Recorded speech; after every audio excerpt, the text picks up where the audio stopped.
हरतालिका तीज के उपलक्ष्य में कई पौराणिक कथाएं हैं। आज हम आपको ऐसे ही कथा सुनाने वाले हैं।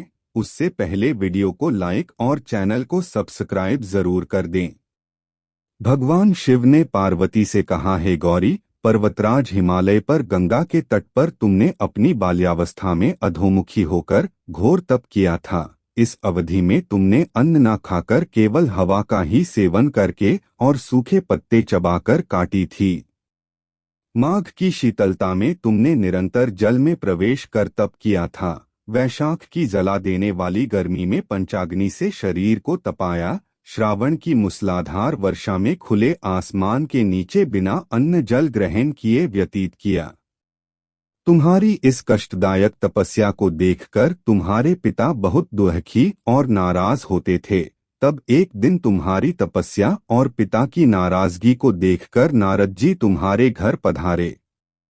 तुम्हारे पिता द्वारा आने का कारण पूछने पर नारद जी बोले, हे गिरिराज, मैं भगवान विष्णु के भेजने पर यहाँ आया हूँ।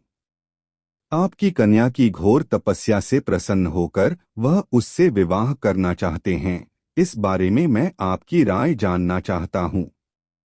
नारद जी की बात सुनकर पर्वतराज अति प्रसन्नता के साथ बोले, श्रीमान, यदि स्वयं विष्णु जी मेरी कन्या का वरण करना चाहते हैं तो मुझे क्या आपत्ति हो सकती है। वे तो साक्षात ब्रह्मा हैं।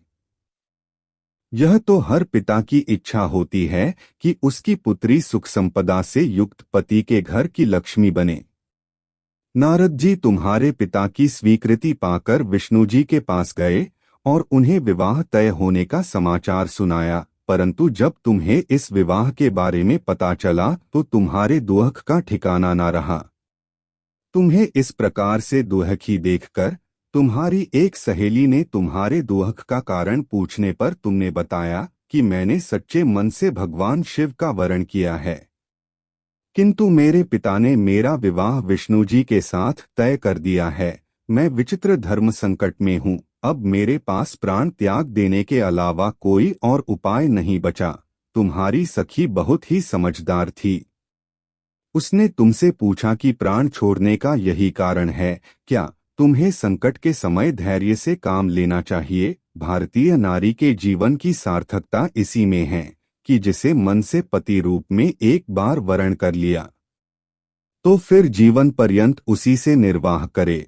सच्ची आस्था और एकनिष्ठा के समक्ष तो भगवान भी असहाय हैं।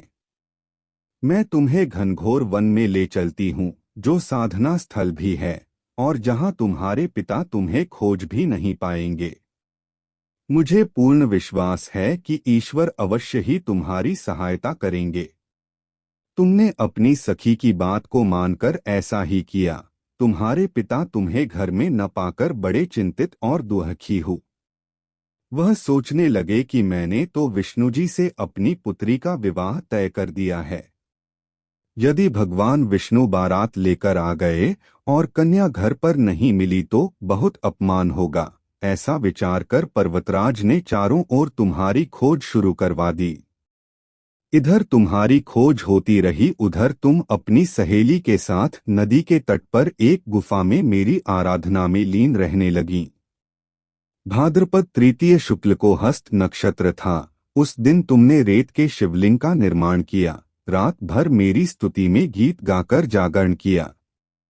तुम्हारी इस कठोर तपस्या के प्रभाव से मेरा आसन हिल उठा और मैं शीघ्र ही तुम्हारे पास पहुंचा और तुमसे वर मांगने को कहा। तब तुमने अपनी तपस्या के फलीभूत मुझे अपने समक्ष पाकर तुमने कहा, मैं आपको सच्चे मन से पति के रूप में वरण कर चुकी हूँ। यदि आप सचमुच मेरी तपस्या से प्रसन्न होकर यहाँ पधारे हैं तो मुझे अपनी अर्धांगिनी के रूप में स्वीकार कर लीजिए। तब तथास्तु कहकर मैं कैलाश पर्वत पर लौट गया। प्रातः होते ही तुमने पूजा की समस्त सामग्री नदी में प्रवाहित करके अपनी सखी सहित व्रत का वरण किया। उसी समय गिरिराज अपने बंधु बांधवों के साथ तुम्हें खोजते हुए वहां पहुंचे।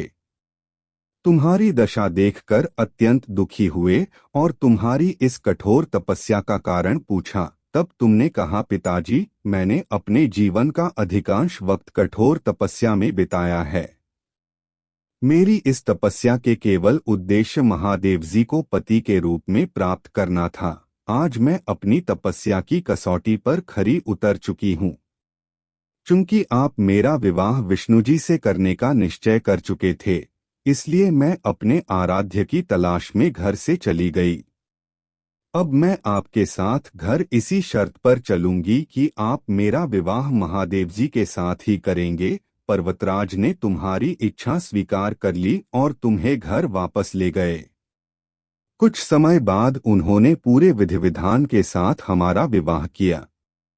भगवान शिव ने कहा, हे पार्वती, भाद्रपद की शुक्ल तृतीया को तुमने मेरी आराधना करके जो व्रत किया था, उसी के परिणाम स्वरूप हम दोनों का विवाह संभव हो सका। इस व्रत का महत्व यह है कि मैं इस व्रत को पूर्ण निष्ठा से करने वाली प्रत्येक स्त्री को मन वांछित फल देता हूँ। भगवान शिव ने पार्वती जी से कहा कि इस व्रत को जो भी स्त्री पूर्ण श्रद्धा से करेगी उसे तुम्हारी तरह अचल सुहाग प्राप्त होगा।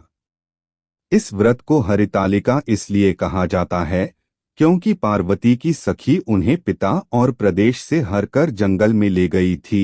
हरित अर्थात हरण करना और तालिका अर्थात सखी।